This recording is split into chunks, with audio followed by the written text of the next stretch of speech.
भारत के युवाओं से हर चुनाव में एक वादा किया जाता है कि नौकरी देंगे, रोजगार देंगे, सुनहरा भविष्य देंगे। लेकिन सच्चाई है कि आज करोड़ों युवा बेरोजगार हैं। अगर देश का भविष्य ही बेरोजगार है तो सत्ता में बैठा नेता आखिरकार किसका भविष्य सुरक्षित कर रहा है? ये बहुत बड़ा सवाल है अपने आप में। तो सवाल ये है कि क्या बेरोजगारी भारत की सबसे बड़ी आर्थिक समस्या है या फिर सबसे बड़ा राजनीतिक खेल है?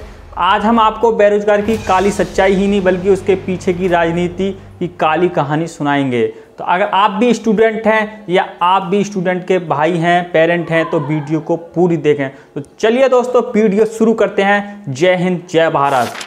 तो सबसे पहले शुरुआत करते हैं बेरोजगारी का कड़वा सच क्या है। भारत दुनिया के सबसे आबादी वाला देश है।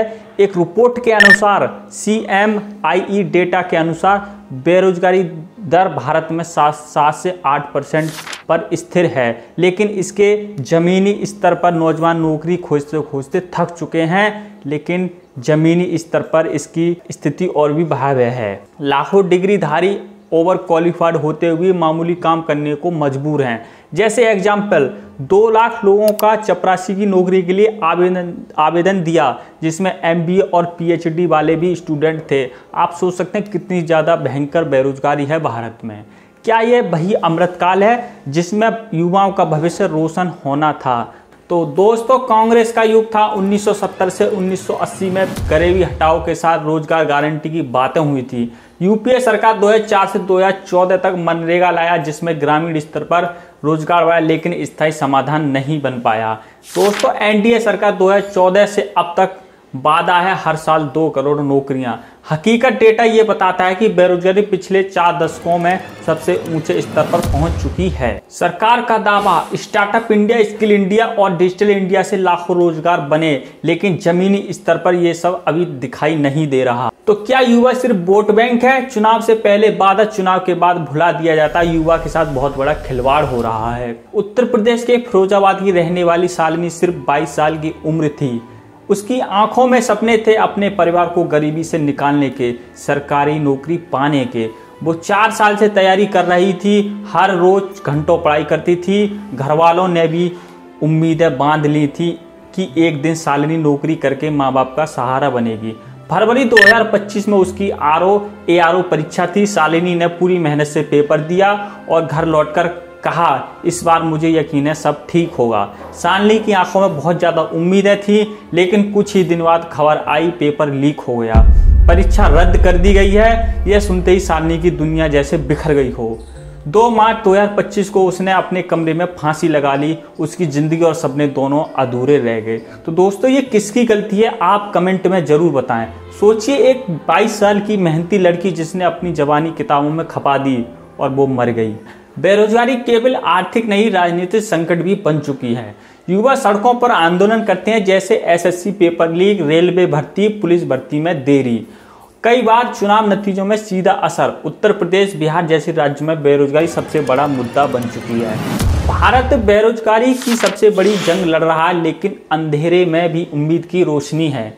अब हम आपको बताएंगे कि आप अगर बेरोजगार हैं तो क्या से क्या कर सकते हैं। अगर सही दिशा में काम किया जाए तो संकट का एक अवसर बन सकता है। स्किल डेवलपमेंट पे जोर सिर्फ डिग्री नहीं बल्कि digital skill, AI, machine learning, green energy और वोकेशनल ट्रेनिंग पर फोकस ज़्यादा कीजिए बेरोजगार स्टूडेंट और हमारे भाइयों। MSME सेक्टर को मजबूत करना, छोटे उद्योग भारत की रीढ़ है। अगर इन्हें सही सपोर्ट मिले तो करोड़ों नौकरियां पैदा हो सकती हैं। ये सरकार को ध्यान देना चाहिए। और दोस्तों, स्टार्टअप का कल्चर है भारत में। भारत दुनिया का तीसरा सबसे बड़ा स्टार्टअप हब है। अगर युवाओं को सपोर्ट मिला तो यही युवा खुद रोजगार बनाएंगे और दूसरों को भी देंगे। सरकार से गुजारिश है कि स्टार्टअप कल्चर को और ज़्यादा फंडिंग करें। सरकारी नौकरियों में पारदर्शिता कम है, पेपर लीक ज़्यादा है, देरी और भ्रष्टाचार रोकना होगा। भर्ती तेज और निष्पक्ष होनी चाहिए। नए सेक्टर में निवेश होना चाहिए। Green energy, defence, manufacturing, semiconductor, health care, ये सभी सेक्टर भारत को लाखों नई नौकरियां दे सकते हैं। इसमें तो भारत सही दिशा में आगे बढ़ रहा है। लेकिन एक और है, रिजर्वेशन को भी थोड़ा उसको मॉडिफाई करना चाहिए। रिजर्वेशन से एक समुदाय काफ़ी प्रॉफिट ले रहा है, लेकिन रिजर्वेशन से एक समुदाय प्रॉफिट नहीं ले रहा है। तो याद रखिए, समस्या बड़ी है लेकिन समाधान उससे भी बड़ा हो सकता है। तो आपके लिए एक उत्साहित और एक मोटिवेशनल स्टोरी बताने वाला हूँ एक बेरोजगार युवा की। क्या आप जानते हैं भारत के कई युवा बेरोजगारी की टूटने की वजह से खुद अपने पैरों पर खड़े हुए और दूसरों को रोजगार दिया है। उदाहरण के लिए विनीत कुमार सिंह जो बिहार के एक छोटे से गांव से आते हैं, उनके पास बड़े शहर की पढ़ाई नहीं थी, लेकिन बेरोजगारी ने उन्हें हार नहीं मानने दी। ये जज्बा था विनीत सिंह का। उन्होंने गाँव में ही एक हनी प्रोसेसिंग यूनिट शहद का व्यवसाय शुरू किया। आज उनकी कंपनी न सिर्फ उन्हें रोजगार देती है बल्कि गांव में दर्जनों युवाओं को रोजगार दे रही है। उनका शहद विदेशों तक पहुंच रहा है। सोचिए, जिस देश में बेरोजगारी को सबसे बड़ा संकट माना जाता है, उसी देश का एक गांव का लड़का आज दूसरों के लिए उम्मीद की किरण बन गया। तो दोस्तों, आप भी बन सकते हैं विनीत सिंह जैसे। आप स्टार्ट करिए कुछ ना कुछ करना। यानी अगर सिस्टम हमें धोखा दे भी दे, अगर राजनीति बेरोजगारी का खेल खेलती भी रहे, तब भी भारत का युवा हार मानने के लिए पैदा नहीं हुआ है। तो या नौकरी पाएगा या खुद नौकरी पैदा करेगा। जय हिंद, जय भारत।